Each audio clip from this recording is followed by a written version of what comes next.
Why did Apple launch the MacBook Neo?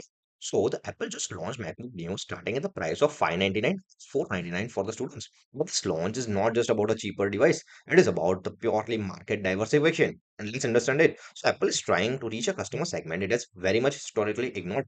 It is the price sensitive buyers. And the segment Apple never dominated because for years Apple dominated the premium laptops. With student and the entry-level laptops market has largely belonged to the Windows laptop and the Chromebooks, as we all know. Now, these devices dominated the classrooms because they are affordable. But MacBook Neo is Apple's attempt to enter that market layer, which is, in the classrooms, not by replacing MacBook Air, but by expanding downward.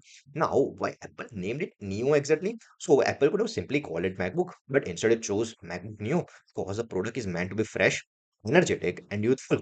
Now, the branding signals something very, very important because this MacBook is not designed for the professionals. It is designed for the first time Apple users. Now, the ecosystem strategy. So, the real play is not the hardware margins, it is the ecosystem entry.